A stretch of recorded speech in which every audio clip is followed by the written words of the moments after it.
Okay, so we are live. So thank you everyone for joining us this morning. I'm in Georgia, in Atlanta now, so it's actually but thank you to all of our viewers for tuning in this Sunday morning or afternoon, depending on where you are. You're watching Stand Up Fight Back, where we discuss strategy and analysis for the progressive movement. I'm Margot Pies, your co host. I'm a scientist, engineer, and occasional journalist. And over up here, oh, there we go. That's Carlos. Carlos Marroquin. He's the absolutely amazing grassroots organizer based out of Los Angeles, California. We have three amazing guests today. Two of them are with us right now. We have Fallon Ferguson and Aveista Helmandi. So Aveista, she is the youngest female ADEM delegate in Assembly District 45. She's a first generation Afghan American child of refugees. Avista carries the diversity that embodies the views of the new wave of progressivism. On a daily basis, she is faced with oppression derived by ignorance and prejudices from individuals who make her feel as if she doesn't belong in the country of which she is a citizen of. Despite these obstacles, she says she has persevered. She affirms her identity through education and becoming an active member of her community, which allowed her to adopt her abolitionist progressive ideals. When she was in college, she organized several protests on campus to promote diversity and social justice, and which promoted her to achieve a multitude of scholarships for her activism. Along with her activism on campus, she's also pursuing law and has debated on the nationally ranked number one overall winning community college debate team, Moore Park College. Well, congratulations to you, Visa, for that accomplishment. She's also an organizer and protests and is most known for organizing protests in Afghanistan. She's also a student member of the Phil the Burn San Fernando Valley Democratic Club. She's worked on many election campaigns for local, state, and national candidates, including Bernie Sanders and Katie Hill. Now, Fallon Ferguson is also a child of Afghan refugees, or she was born to a family of Afghan refugees who fled Afghanistan during the Russian occupation. She was born in New York and raised in California, and she is also a law student specializing in international corporate trade and human rights. So thank you both for joining us today. It's a real pleasure to have you so we can discuss this very important topic.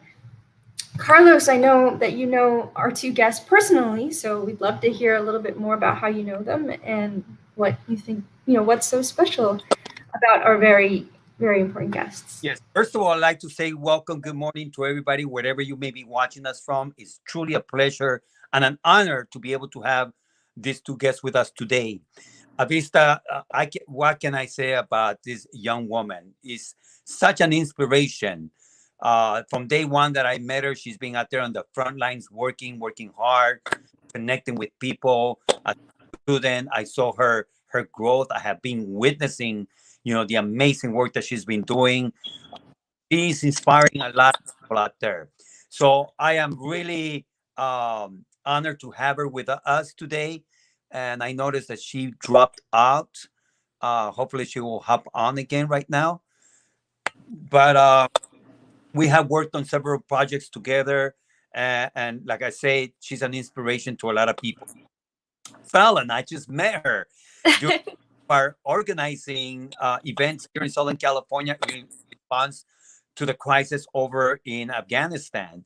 I am truly impressed the way that she handles herself, her discipline in being able to deliver the messages that are desperately needed right now, not only for the people of Afghanistan, but here in the people of the United States, because of the level of misinformation that we receive many times. It is important for us to be able to have good voices, clear voices, and very distinguished voices that are able to articulate the message that is needed to be heard in a truthful way.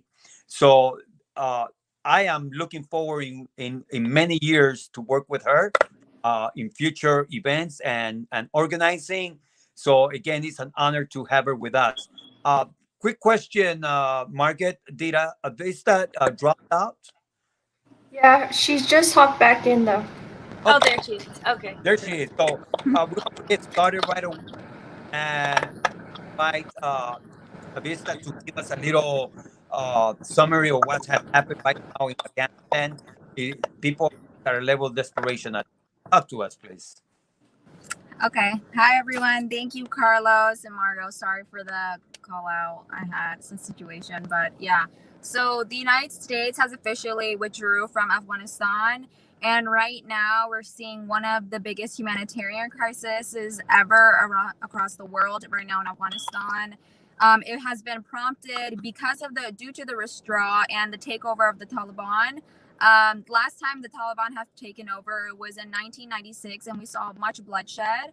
Right now, we're seeing a mass amount of refugees coming out of Afghanistan in fear of their lives and being persecuted by the group of the Taliban. So right now, we are focusing on helping refugees across the world. The United States, Canada, and Mexico have authorized refugees to enter a couple of thousands, but we are advocating right now for an open door policy across the world, since this is one of the worst humanitarian crises that has ever occurred within the world right now.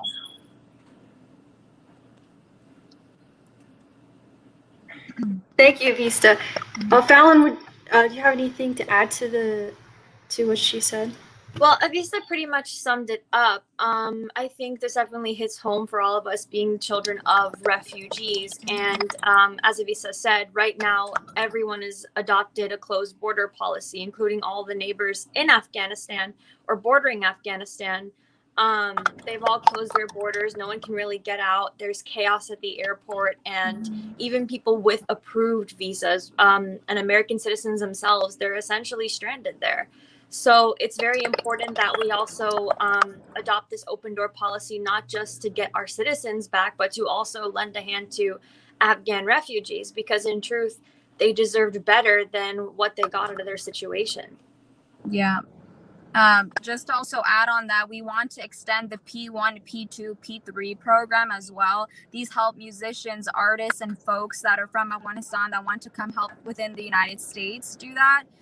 But just to add on what Fallon said, yes, borders are closed right now. Pakistan closed their borders. Turkey closed their borders. There's a hashtag right now in Turkey being said that do not take any Afghans in. It is that, racist that these individuals are not taking in Afghans and essentially are leaving them to a group that has, convicted genocide and has been, killing folks. And, people are holding onto flights for the sake of their lives. They rather be held on a plane rather than being in the country being ruled by the Taliban. So it's just a really tough time right now. But the only thing we need to be advocating for is advocating for refugees. And essentially 6,000 individuals are not enough to be coming just to America. America has done a lot of stuff to the United States. Imperialism has done a lot to Afghan people, and they're done and they've had enough. And we want to see peace in our country, because me and Fallon are as old as the war. Yeah. Okay. So what's going on right now from the US policy in terms of refugees? I know that there's been a lot of pressure from people on the US government and the Biden administration to accept refugees from Afghanistan. What's the policy in response to that thus far? Fallon, do you want to take this or do you want me? You can take current policy. I have a few things to add about Afghan refugees, but you can take the address on the current policy. So right now, the United States has claimed that they want to take several thousands of Afghans. As we saw on the plane, we saw a bunch of people being held in within the back of an airport, the Air Force jet. And these individuals had no papers. Essentially, these individuals who are coming into the flights are either coming in because they have the CIV application, the CIV application, and these individuals have, essentially not even been able to go in these planes. Right now, we saw aircrafts leaving without people. So we see that individuals can't even get paperwork. And when Ashraf Ghani, before the couple of days, the past president of Afghanistan, he closed off passports. Individuals are not even able to get any work or paperwork done. So we see that individuals, when there is a system set that these individuals can come to America with, that these few several thousands of people that they want to accept are not even able to be accepted or admitted. We see the immigration or visa processes being restricted because of all these unnecessary barriers that these people have to take. And right now, the ultimate thing that is on the news is the Kabul airport. Right now, individuals are flooding the gates. So individuals are personally, I know a couple of people that are U.S. residents and permanent residents and can't even come because of how bad the situation is in the airport. So we see that individuals are also being pointed at guns, being thrown pork food by the American army. And it just growing more frustration within the Afghan people. So there is no clear refugee process right now. These individuals can't even get the paperwork or do the things that they're supposed to do. These individuals are sleeping on rocks with their IDs and their applications for their visas and can't even leave. So I don't know what the status is, because right now it doesn't look good for the Afghan people. Fallon, tell us a little bit more. Yes. What- Well, adding on to what Aveista said, there is no clear processes for people outgoing or even incoming. And not just that, but there's also been an argument I've heard being thrown around the political arena where, well, we can't have an open door policy because we don't know who we're letting in, or we don't have this, or we don't have that. But the thing is that the US has more than enough resources to clear, to see who they're letting in, to basically perform any kind of background checks they need, which they shouldn't even have to in the first place, because they're literally letting in women, children, and men with families. I don't see why it's so necessary. But for the argument that they're worried that they don't have enough resources or they don't know who they're letting in, we have to protect. The thing is that the U.S. has been involved in Afghanistan for over 20 years. Every single person of interest is already on a list, is already taken note of. There's absolutely no reason why we should not have an open door policy for Afghan refugees, because we've been there for over 20 years. We know who we're looking for and who we're not looking for. So at this point, I mean, to not let in Afghan refugees and to not have this open door policy, to me, it's kind of a humanitarian violation. We can't just go to Afghanistan and, have our business done there and then all of a sudden leave as we left it in the mess that it is right now. Right. It is clearly irresponsible from the Biden administration to have handled this the way it has, because, look, I'm not only going to blame him. I blame, entire war system that we create. We create refugees. We put countries in a very unstable way. And the amount of resources that are spent on war, without counting the cost of the aftermath, it is incredibly irresponsible, because people don't want to come here because they want to. It's because they have no other choice. They are fleeing violence. And we got to understand that what has happened in Afghanistan is a travesty of the major kind. It should never have happened. But now, we can argue that all day long. We need to know how we can help the people now. The people are desperate. And I understand that there may be a few other countries that may start to that are actually taking a few steps to try to help as well. Do you know anything about this? Yeah, so even right now, I just would like to emphasize that the United States has been involved in Afghanistan for longer than 20 years. We see that, yes, the war started, after 9/11, and that was used to justify the war in Afghanistan. But essentially, they have been involved in Afghanistan because of how rich we are in Afghanistan. We have minerals that can't be found anywhere within the world because we have tons of them. We harbor big pharma with our opioids. America's our biggest consumer. And also, I would like to add that the military, when the United States got involved, they created the Taliban. They funded them. They created and funded the Mujahideen that fight against the USSR. It was a proxy war. We are continuously involved in these proxy wars, and it's enough.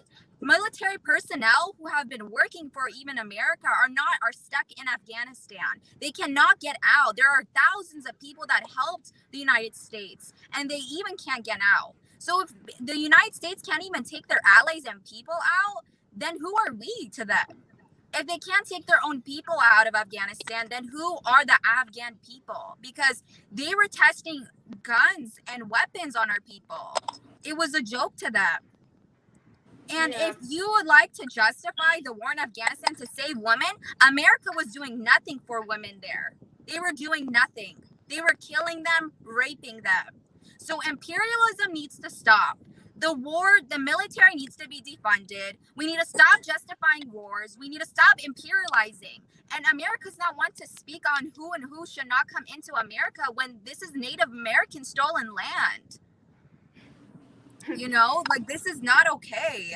And as an Afghan, I'm frustrated. People are asking me and Fallon, how do we feel? We feel betrayed. Yeah. We have been feeling betrayed for the past 20 years. It's not this year. So if people want to ask how we feel this year, we don't care because we have been feeling this way. We've been betrayed.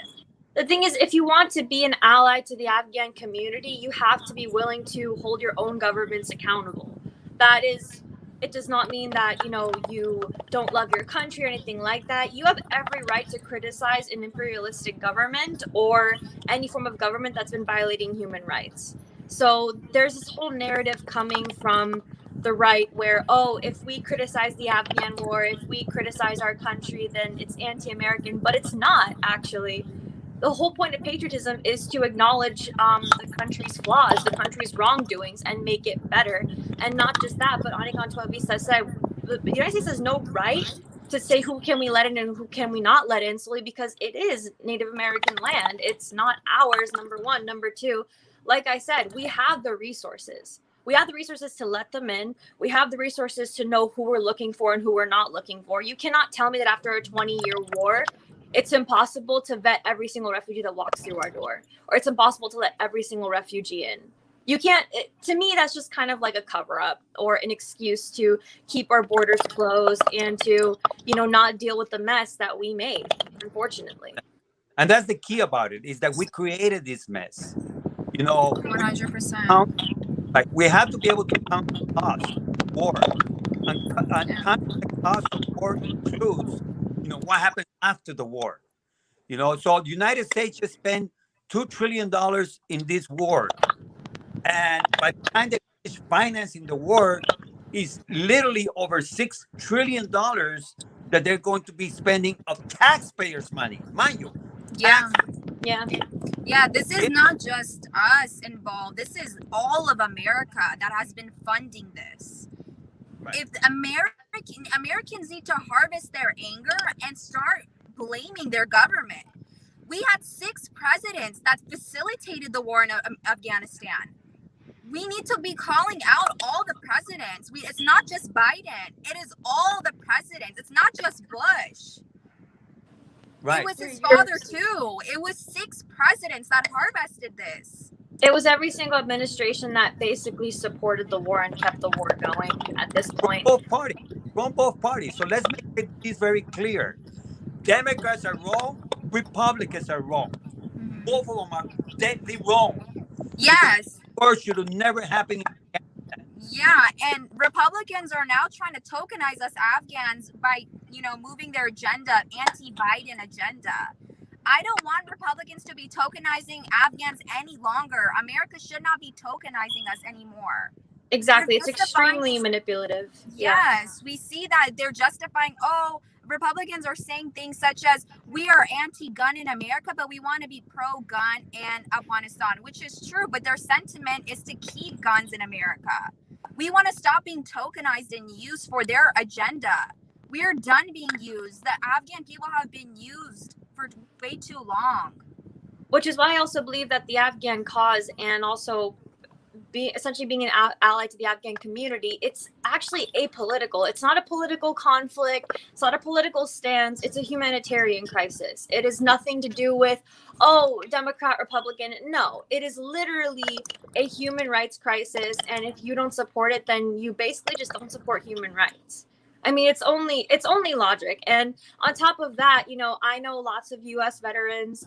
I've worked with them in the past, and they've all told me the same thing, where politicians know exactly where the war on terror is, and it was not in Afghanistan.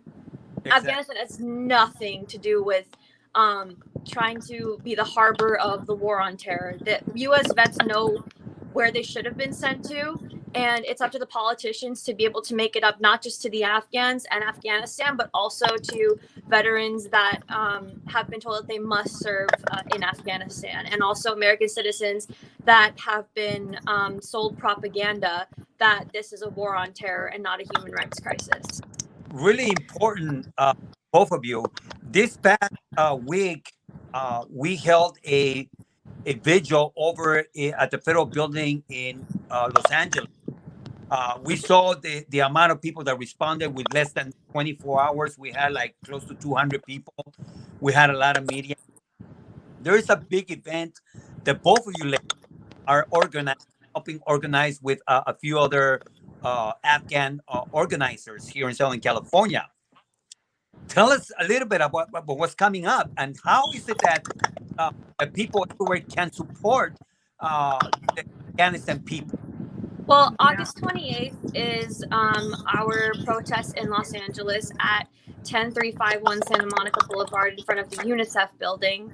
And our goal is to have an open door, advocate for an open door policy for Afghan refugees and expedited processing. And not just that, but we're also would love to have more allies. This isn't just an issue about, this isn't just an immigration issue. This is a racism issue, an imperialistic issue. This is a human rights issue. So any community that has been essentially violated by those methods should come be an ally and support us at our march on August 28th, which is a part of this huge international movement taking place on 28th in every major city in the world and any city with a large Afghan diaspora. Yeah, so the 28th is not just led by us. It's actually an Afghan-led movement that is happening worldwide. We, like Fallon stated, we are advocating for refugees. And if people want to keep asking us how we feel and if they want to be an ally and that they're worried about us, what you should do is come out when Afghans call on you. We need someone to take us seriously. We need the media to take us seriously, because we're seeing this U.S. imperialistic narrative in CNN that the United States should have stayed longer, that Biden did the bad thing, that all these things, imperialistic motives, are being being carried as slogans on the news media outlets. What we want these news media outlets to do is to spread our message and our goal and to come out on the 28th. It is time for our allies to do something for us. After staying quiet for 20 years, it's the least that these people can do.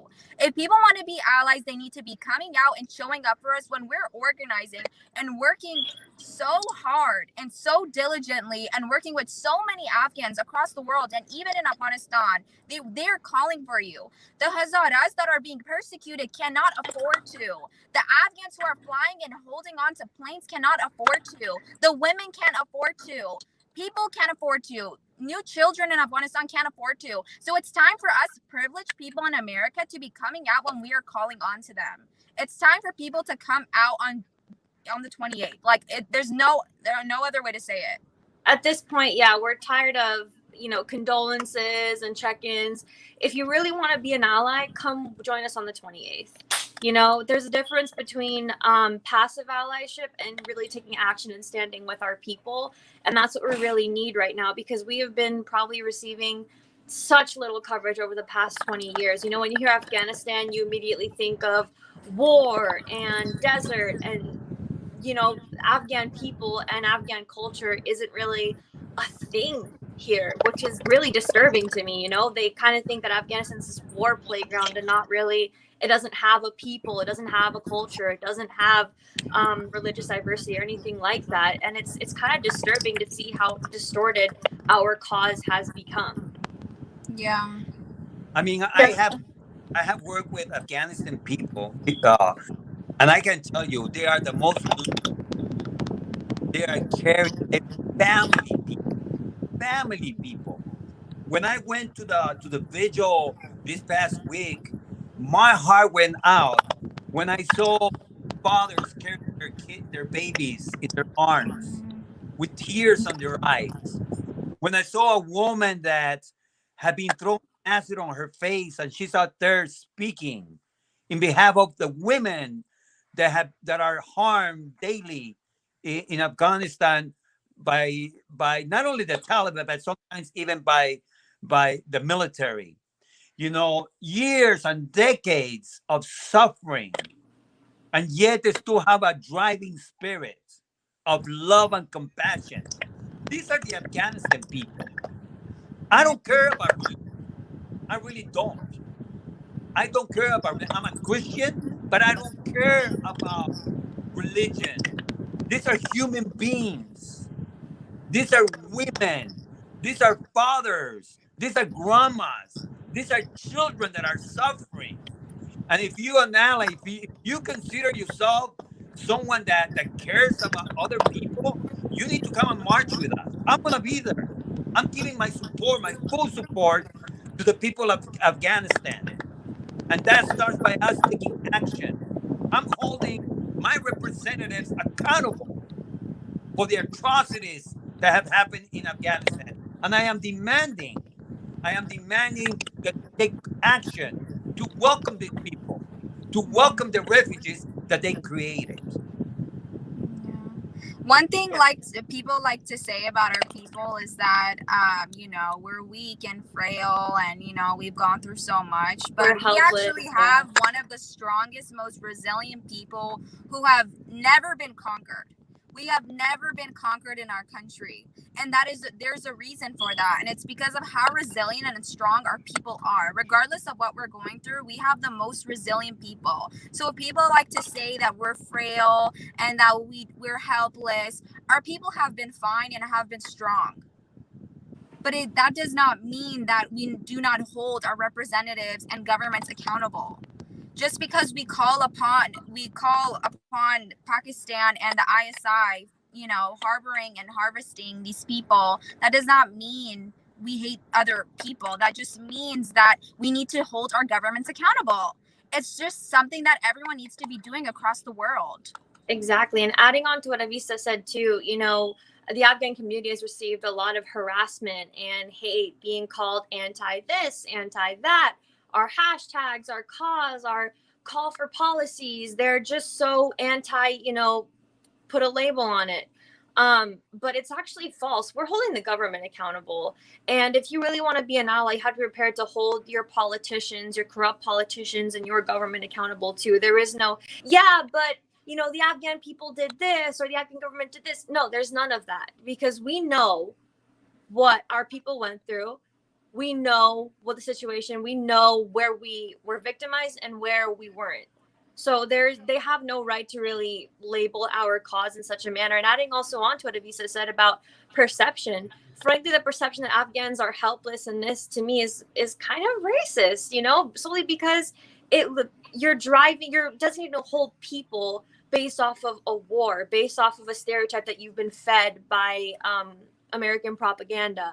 And not just that, but also adding on to Afghans living in America, I've come across so many people that literally label us as, oh, you know, you guys are very strict Muslims, you guys don't like to assimilate into the country that you come to, you don't really want to participate in society, which to me is completely and entirely false and extremely offensive, solely because of the fact that my family, since the minute they got here, they have worked their hardest to make everything that they have today. They are the stories that make America. Immigrants do make America. They are the stories that contributed not just to the U.S. economy, but also to our society, our safety, and things like that.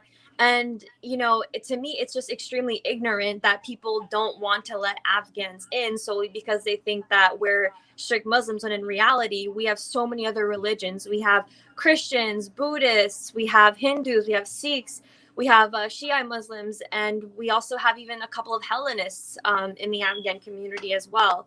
So there's just so much ignorance surrounding our people, which is also harming our cause. So I encourage anyone who wants to be an ally, listen to an Afghan. Don't listen to another Middle Eastern or anyone who's not Afghan but close that region. No, you want to listen to an actual Afghan. That's the key thing. Thank you, Fallon. We're running out of time now. But thank you so much to both of you for joining us today and telling us about the upcoming rally and really sharing your story and letting all of us know that Afghanistan isn't just a place. It has people, human beings like everybody else, family, love, fathers, mothers, sisters, brothers, cousins, etc., and that it's not just a military's playground, and that the people of Afghanistan deserve much more than what they are being given and have been given for our entire lifetimes, essentially. Because, as you said, this goes back basically to the late 1970s. So the United States owes Afghanistan, the Afghani people, a lot for the damage that they have done, that the military has done in that country. So thank you both very much for being with us. And just before we let you go, please remind our audience one more time about the event that's coming up at the end of August, and so that they know how, know where it is and how and when to be there. Yeah. So either of you. Yeah.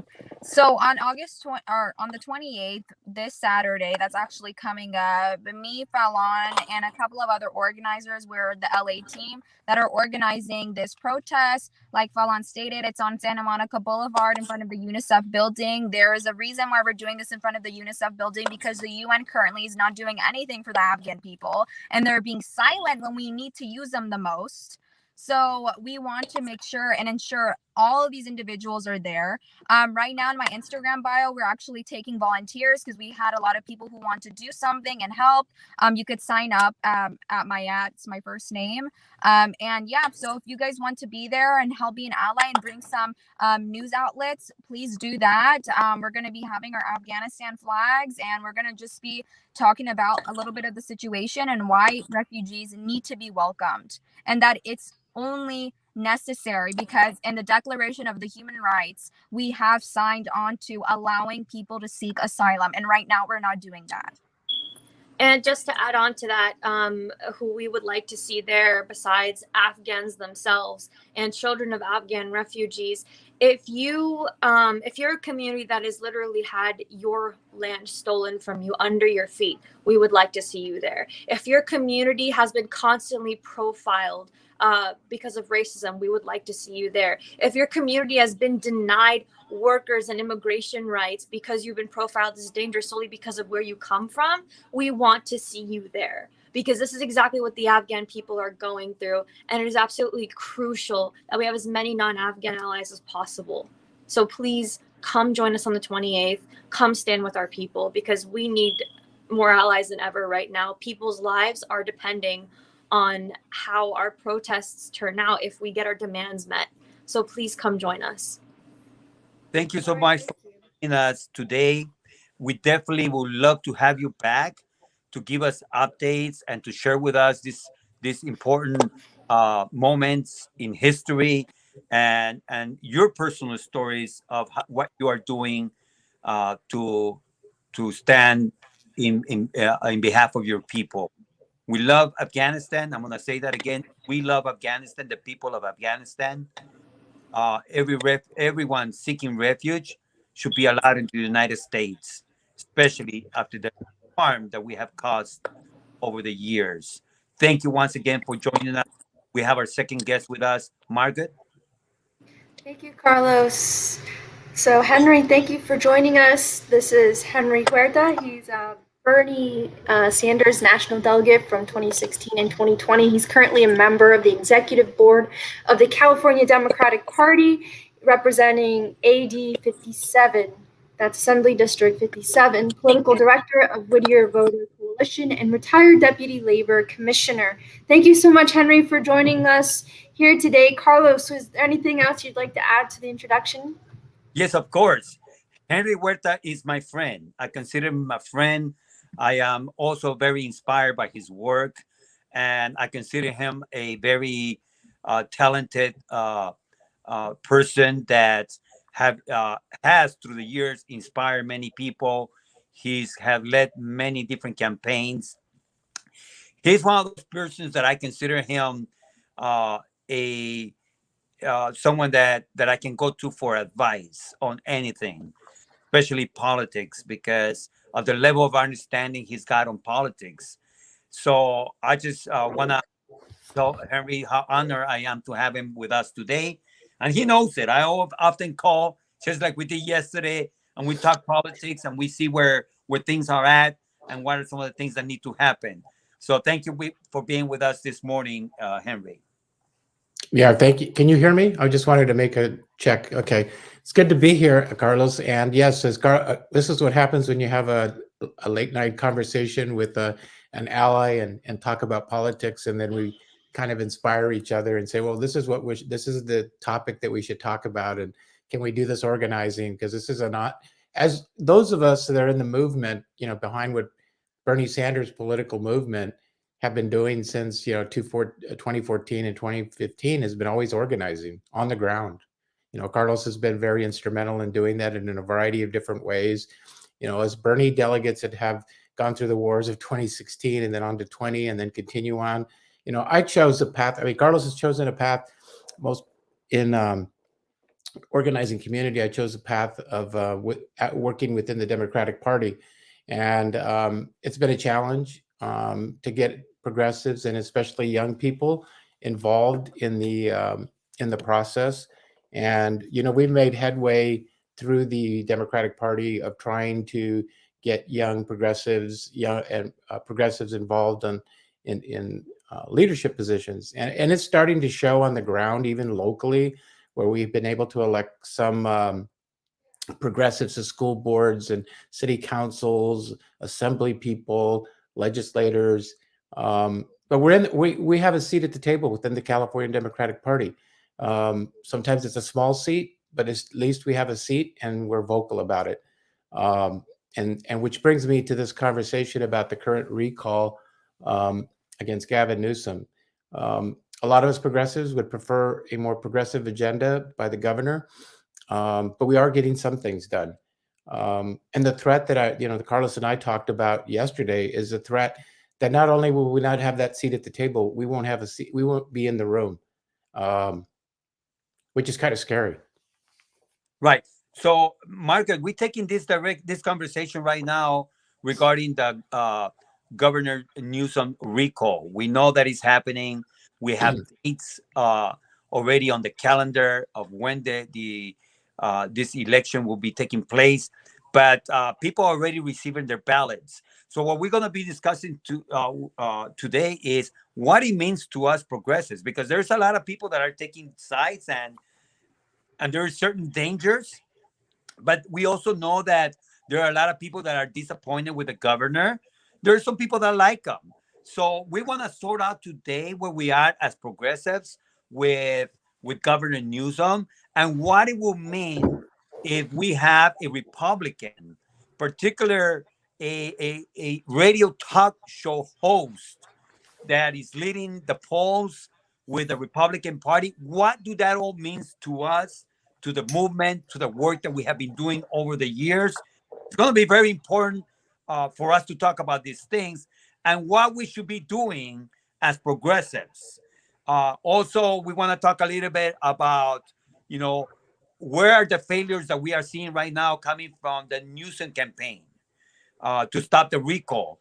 Why are they not inviting, the voices that want California on the presidential, particularly Bernie Sanders? Why is he not in the conversation? Why is he not being invited to speak on the recall. Why we don't have someone like Alexandria Ocasio-Cortez, moving and motivating the people to come out and stop the recall and stop the Republican Party for taking over the governorship. Those are the things that I think are necessary and important for us to be talking about. Margaret? Yeah, Carlos. I was when Carlos told me about this situation with the recall, I was a little bit surprised because I didn't think that that Larry Elder actually had that much of a chance of winning the race, the recall race.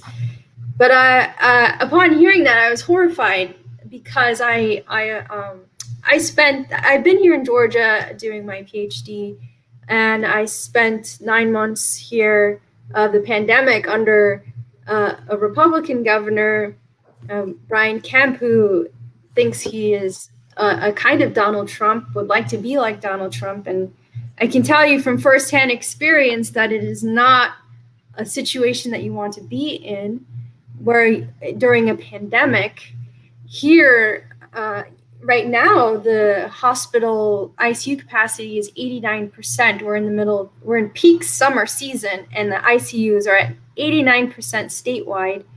Some of them are like 96% capacity. So this does not bode well for the winter if last year was any kind of, marker in terms of what we could expect. And the governor's response was to create an executive order this past week saying that any business that is in a region where, let's say, the city, like in Atlanta, institutes a mask mandate, any business that doesn't want to follow that mask mandate doesn't have to.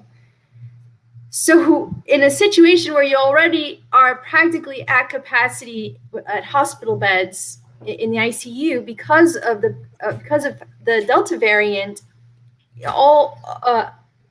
to sign an executive order like that is absolute madness. And I don't know that California really understands what they would be doing to themselves, what the people of California would do to themselves if they allowed Larry Elder to become governor. And on the other hand, I also don't understand what the Democratic Party is thinking to even make this a possibility, because this is a supermajority Democrat state, and I don't really understand the logic within the Democratic Party. So Henry, I'm hoping that you can illuminate this for me a little bit, because I am a little bit floored by this whole possible dystopian scenario for the state of California. Yeah, I'm floored by it, but I'm glad that you are looking at it from the perspective of your state that you're currently in, because historically we have to just give a little bit of historical context. We experienced a recall prior with a recalled Gray Davis a few years ago. I don't know, was it 12, 14 years ago?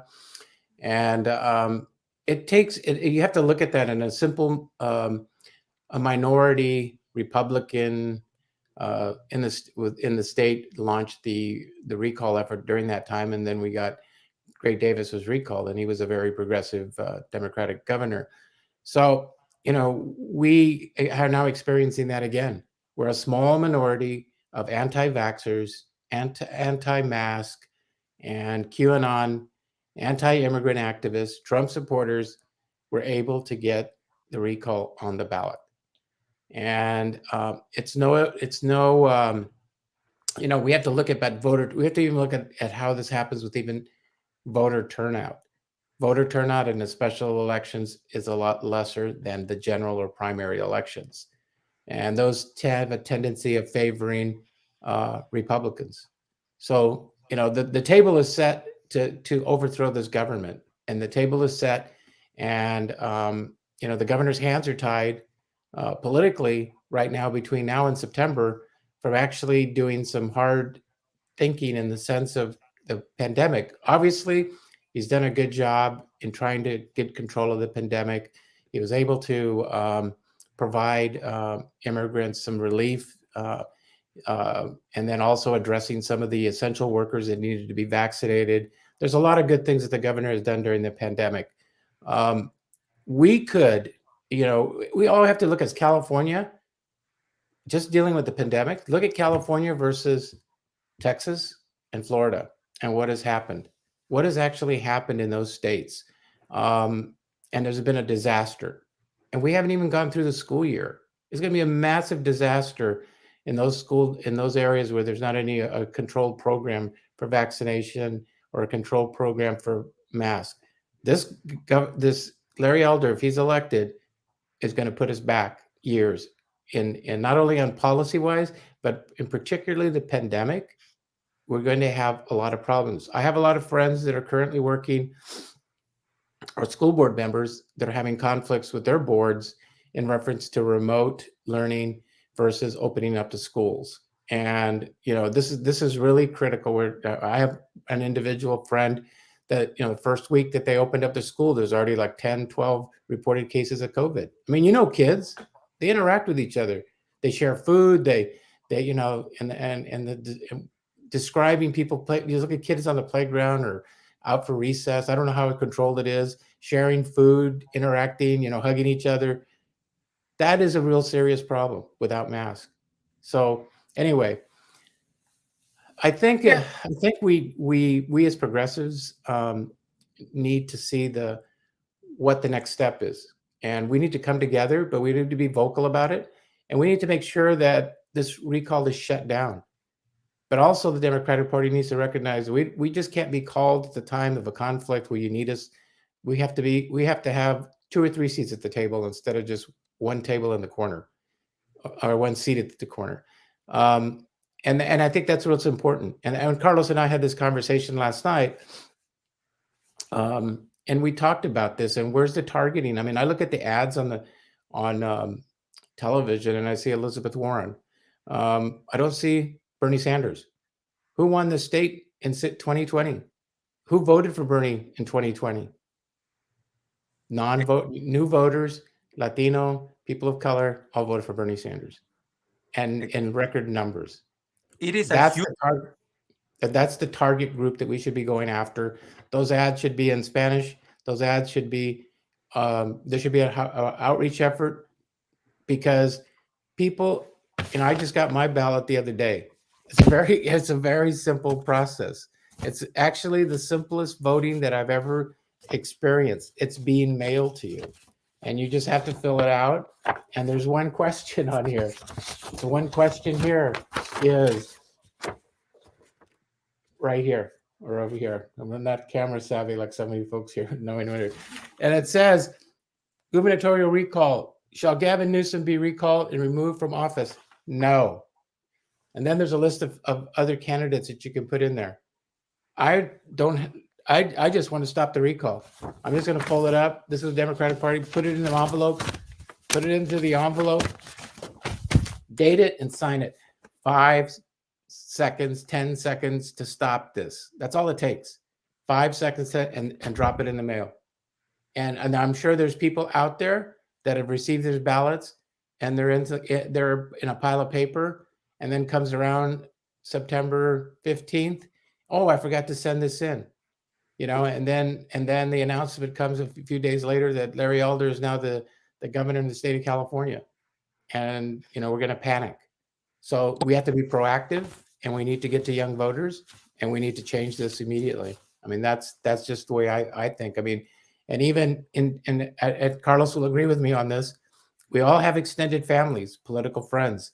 We need to call them up, tell them, hey, did you get your ballot? Yeah, I did. Have you dropped it? Have you taken care of it? Oh, no, I'm waiting. I don't really like Gavin Newsom. Well, you know what? You better do it now because this is the implications of it.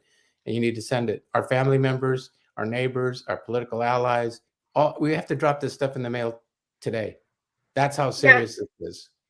Yeah, and I want to make a point because I personally I don't really like Gavin Newsom that much.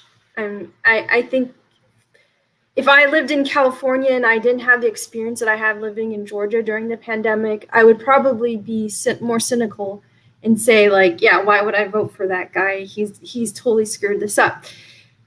But I really have to look at it again in the same way that Noam Chomsky looked at the general election, which was he looked at Trump and Biden and the threat of nuclear war, and he saw that the clock is getting closer. The atomic society keeps this like doomsday clock, and it was now being counted in seconds when before it was counted in minutes. And he was saying, we will never have a chance. Trump is literally a cancer that can destroy the planet. It's not worth it to not get him out of office. And I think, given the situation with the pandemic, we have to also take a step back and realize that the situation in states that are run by governors is an extraordinarily horrific situation. And I personally would probably I would probably have a breakdown, like a mental breakdown, if a Republican took over California, because it is that traumatizing to live in a pandemic under a Republican leadership. It's absolutely dysfunctional. There is nobody who cares about you in this state in Georgia. And Georgia is not even yet as bad as Florida or Texas. But people are dying. Black people have died in this state by extreme numbers. There was a law passed, disproportionate to white people in Georgia. There was a law passed earlier in the pandemic that made it so that businesses were not responsible if you got COVID. So there was no pressure on businesses in the state of Georgia to do anything to protect their workers.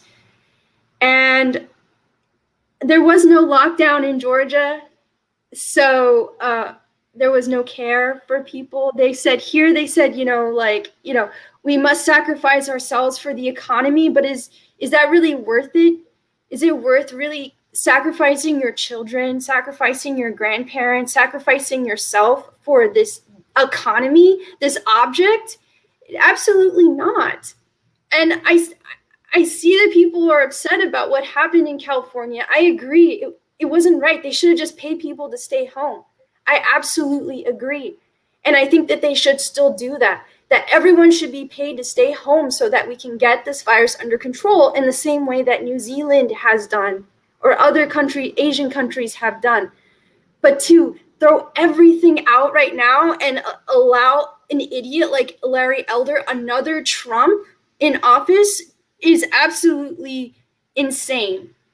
That is insane. And I disagree with anybody who thinks that voting for somebody else than at least just keeping the status quo to keep things going a little bit longer so that we can get out of this pandemic, because you have to believe me that this is a nightmare to be in a state run by a Republican. It's even worse than what has happened in California. And it's not worth it. You don't want that. You're gonna have more loss of life. You're going to be in such a horrible situation. Nobody cares about you in a red state. Nobody cares about if you die here. All they care is about money. And it's not worth it. At least in California, if Newsom stays and the chambers are able to pass Medicare for all, it won't be vetoed. It's likely it won't be vetoed. With Larry Elder, it's going to be vetoed. So there's no hope. I mean, this is the situation that we're in. It's not ideal. It's not Right. the best situation. But I really don't think that you want a Republican to win right now in the middle of a pandemic with the Delta variant, which is like 6 times more contagious than the original strain. It's not what you want right now. Carlos. Yeah, let me say a couple of things here. The arguments that I'm hearing out there, but we got to be able to put everything into perspective. Has Governor Newsom lived up to everything he claimed when he was campaigning? No, he hasn't. We know that. He ran on Medicare for all, and so far he has done nothing about it. We have a major housing crisis. We have a homeless crisis. All those are valid points for progressives, very valid.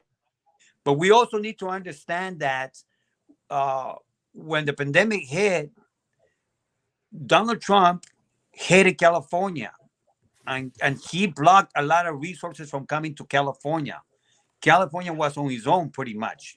You remember the fires, the fire seasons. He wouldn't even declare a state of emergency, even though that, a lot of places in California were burning. So there was issue after issue that the federal government was blocking and pretty much working against anything that was that needed to be done in California. However, having said all that, I did notice that there were a lot of good things that the governor was doing. You know, so it's not perfect. The risk of us having a governor, a Republican governor, will be disastrous to all of the movement, all the work that we have been doing. Immediately, these are some of the things. If Larry Elder was to do, it becomes the governor. He will block anything that has to do with climate change, immigration at the door, any kind of mandate on the COVID-19 to protect the people at the door. He will pretty much dismiss everything, just like Republicans do everywhere. You saw the governor in South Dakota, Florida, Mississippi, Louisiana. I don't have to tell you all these other states. They disregard anything that has to do to protect the people. We're talking about bans on immigrants and this and that. All those are the consequences of a Republican governor if they win California, including protections for workers. So think about it. We need to stop this nonsense that is expensive, is reckless, and is pretty much a Trump-driven campaign to position himself for the future. So we need to make sure that we stop this nonsense and that we continue to work as we have been doing on the movement's issues that we care about. Yeah, if I could go ahead. Go ahead, Henry. I wanted to add a couple of things that I think are important that Carlos touched on them. I mean, this is, when you start thinking about this, it's crazy because Governor Newsom was elected in 2018. His term will be over in 2022, so he'll run for re-election. I mean, doesn't that sound crazy that this recall, if successful, will have a governor in office, what, less than a year or a year and some odd months? That's even itself shows that there's something behind this. And all we have to do is that even this election is going to cost the state of California $100 million. Where could that money go? Where could it be used? And then contributors, Newt Gingrich, Michael Huckabee, Devin Nunes have all give substantial financial contributions. And I think we need to understand, which was pointed out by Vice Chairman David Campos had posted something on Facebook, an article on the San Francisco Examiner, that we really need to look at this, really what is really behind this. All of us know that Dianne Feinstein probably, has some issues and advanced age. I don't want to be ageist, but the thing is, what would happen if somebody were to happen to her, and there was a Republican governor? Well, there goes a Republican senator from the state of California for the remainder of her term, which would be 3 years, regardless of what we want to do, and that would upset the whole balance in the country. We wouldn't have a majority anymore overnight if those sequence of events happened. God forbid something happened like that. Then what would happen? What happens if Justice Breyer would have an issue, and then we would lose a Supreme Court appointment, and we would have another Republican majority, and we wouldn't be able to get a Supreme Court appointee. So, I mean, I don't want to talk about these sequences, but we need to open our eyes and say, this could happen. Can you imagine that happening, of having the Republicans control of the Senate and the Republican control of having the Supreme Court confirmations? It could just put us back even further, 20, 30 years. But I don't want to, I mean, I think we should all evaluate this on what's in, and the potential problems. You know, we could deal with Governor Newsom if we were successful. I think we're going to be successful. I hope that successful in stopping this recall, and then having those conversations once again, where we have some political capital to say, hey, you know, progressives, young people, Bernie Sanders, AOC came to the state. It was a margin, you know, you were successful by 2 or 3%. The 2 or 3% was us, and even more. And let's have those conversations again. Let's make sure that we have CalCare. Let's make sure that we're having expansion of the Green New Deal. Let's make sure that we're protecting workers. Imagine a Republican coming in protecting workers. I mean, you might as well throw, you know, any future protection. I used to work at the Labor Commissioner's office, and during Republican administrations, there is no enforcement. Things get backlogged on and on and on. So imagine a government changing to that degree where workers are not protected. You know, OSHA standards, everything that you can think of that operates in your day, just everything, transportation policy, and on and on and on. The bureaucracy would just come to a screeching halt, and things would get worse. Then, you know, it's just crazy, just like what Trump did. And then Trump would be up and down the state. Look what I did. Why do you think he's all quiet right now? He's letting things just go on because his face gets those middle of the roaders to say, oh, it's not a Trump thing. It's just that Newsom's ineffective, you know, whatever. But, you know, you have to really start looking at how this campaign is developing. But the one thing that I can say is it's a disaster in the horizon. And I think we need to, as progressives, need to step up, make those calls to our friends and neighbors. And, you know, it's something that needs to be done. I don't see where everything's at risk. Everything's at risk, I think, in the state of California. So. Yeah, absolutely. I think Carlos is having some technical difficulties. He says he keeps getting dropped, so his connection's not very good. But you're absolutely right. But I do want to point out one thing, though, and that is to make sure that we remember that the Democratic Party is failing to do the correct outreach here. And it is consistently upon us and upon the progressive movement to save them, to keep them in office so that we don't end up, you know, totally devastated. But at some point that has to change. It just happens that we're right now in an incredibly difficult situation, and we have to play a certain kind of chess, a certain kind of strategy in order to get what we need to get out of government and out of politics. But the Democratic Party owes progressives a lot, owes the Latino community a lot, owes Black people a lot, owes immigrants a lot, because they use identity so much to get what they want. But at some point they're going to lose because they're just not playing, they're not being smart about this, like the situation here with Newsom, or they're going to win because, again, we saved them.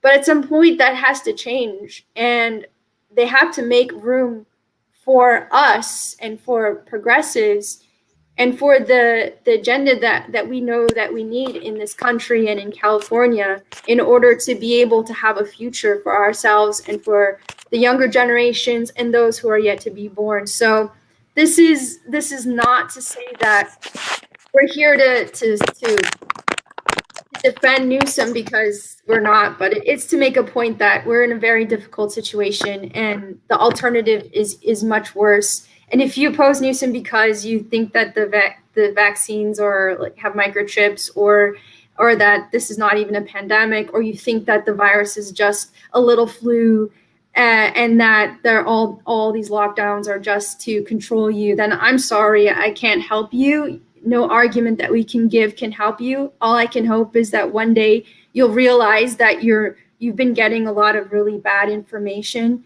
and it's wrong, and people are just manipulating you on your emotions and your fear. And because none of that is happening, there's an actual pandemic going on and people are dying and suffering, and it's really ugly how they die because of this virus. So I just hope that you won't vote against your best interest because you've watched some videos that say that there's a microchip in the vaccines. So that I really hope that that's not why you'll vote for somebody other than keeping Newsom in office for one more year. Carlos, thank you for coming back. We are at the hour now, so we should probably wrap up. Yes, we're going to be wrapping up right now, but I just wanted to say a couple of closing statements here, and we're going to let also Henry say his last words. But I do apologize. I was having technical problems. But look at here we understand that people are hurting. We understand that small businesses, many of them lost everything. You know, a lot of people lost everything. All of us got affected by this pandemic. All of us have. People are upset. It's understandable. We wish we can wipe out everything that has happened, and that's not going to happen. And we don't even know what's coming ahead of us. We have no idea what's coming ahead of us. Having a Republican that don't believe in science, that don't care about people, that prioritizes on money all the time, on business, is the wrong thing for California. We cannot afford it. It will hurt us. Our future depends on this. We got one more year, then there's going to be another battle for the governorship. We got to deal with that then. Right now is the wrong time to make this change. Yes, we are upset at the Democratic Party that they continue to fail in many different ways. They're not taking bold steps. All of us are upset about the homeless crisis. All of us are upset about the high cost of rent. All of us are upset because there's millions of people that have no access to a doctor. And we cannot make up our minds about healthcare for all. There's going to be a bill coming up, AB 1400. We're going to push the governor. But none of those things will be acceptable to a Republican governor. He will veto everything that has to do with helping the people. Everything. At the door. So that's what we have to think about. We want to give thanks to Henry. Henry, you want to give your a few more words there, your thoughts, your last thoughts? Yeah, I'm glad you're pointing that out. I mean, there's way too much at risk. I could spend a day telling you about state government because I was employed with the state government. How everything would be shut down. You know, we're talking about appointments to boards, whatever, on and on and on and on. It would be a disaster. So anyway, I can't. I think we've all stressed the fact that we just need to vote no. Like I said, it only takes 5-10 seconds to vote. I mean, actually, those of you that are listening that have that ballot on your table somewhere, just pick it up, put no, put it in the envelope, sign it, date it, and drop it in the mail. No postage required. That's all it takes. We'll worry about everything else. But, you know, I do not want to see this nightmare happen of having Larry Elder with 18% of the vote is what he would, 18% of the vote would be elected governor. That's not even a majority. That's crazy when you start thinking about it. 18%. So 18% is going to rule this whole state of California. All the work that we've done. That's crazy. It's real crazy. So anyway, we got a lot of work to do. And I think one of the things that Carlos and I talked about is I hope people are listening that, you know, young people aren't looking at the ads on television. Young people, Bernie voters, new voters. I mean, get all the mailers that you can send at us, get thrown in the trash. Where's heavy social media campaign to get our folks out. All we have to do is remember how we got votes for Bernie. It's grassroots, it's reaching out, it's targeted folks, and that's what needs to happen. It's not the traditional here, the high propensity voters. It's the new voters. Those are going to be the people going to make the difference. And I can encourage people to reshape that between here and the deadline of when you can vote. So anyway, that's what I just vote no. Send your ballot out. That's all you can do now. Thank you. Henry. Thank you. Absolutely. Yeah, and just cannot stress this enough. Like the public schools are already dealing with COVID cases, children testing positive, not just because it's spreading on the campuses, but in fact because their parents and their relatives are getting them sick because they're too young to get vaccinated, or their parents don't believe in the virus, and then the teachers who are vaccinated are getting sick, symptomatic as well. And the nurses are already overwhelmed because my mother is a school nurse, and she tells me, I don't know how we're going to get how we can stay in school much longer because we're already dealing with so many cases and we just started. So this is not a good thing for us. It's not a good thing for children. I mean, if you care about your kids, why would you vote for somebody? Why would you allow this recall to happen? If you care about your kids, don't just vote no on the recall. So just think about their future. And Carlos, anything else?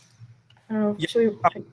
I hope that I can get back invite back Henry to do another show prior to the election on September 14th, because I think this is so critical and important right now. Those of you that know me, those of you that know the work that we do with other organizers throughout California, I can tell you right now that this will be a total disaster having someone like Larry Elder become the governor. Larry Elder, come on, people. A talk show host. All he does is this, run his mouth. That's what he get paid to do. And now he can be the next governor. Nothing against talk show hosts, nothing against them. What have he done for anybody, for crying out loud? This is all about self, about money, about, again, continuing the aggressive policies of the Republican Party. That's what this is about. It has nothing to do because they care about small business, because they care about families, because they care about children. They don't care. They don't. Wake up, people. Vote no on the recall. And to the Democratic Party, we disappointed with you because you needed to have up front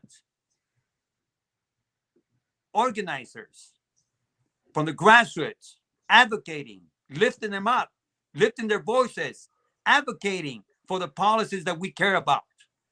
Not Elizabeth Warren. We needed to have Bernie Sanders here on the ground. We needed to have Alexandria Ocasio-Cortez. There's a lot of great advocates here in California that you should have been putting their voices out there.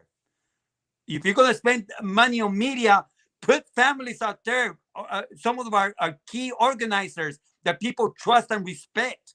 Put their voices out there, asking the people to vote no against the recall. That's what you need to put in there. So, yes, we're upset with you. We continue to be upset until you do the right thing. Meanwhile, we are voting no on the recall. Thank you, Margaret. Thank you, Henry. Thank you both very much today. And thank you to our audience for joining us this morning, watching Stand Up Fight Back. We're here every Sunday morning at 10 a.m. Pacific Time, 1 p.m. Eastern Time. And please remember to share us with your friends, your family members. Hit the like button if you're watching on YouTube, and follow us. And join us again next week. We'll have some other very interesting and engaging guests, as always.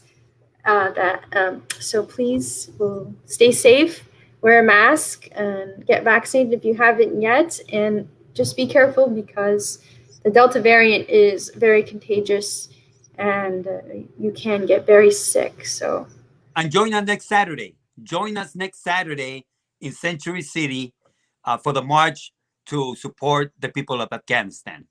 Yes, yes, please. All right, everyone. We'll see you All right. next week. Take care. Thank you so much, Henry. Thank you to our You're welcome. audience. Take See you. care.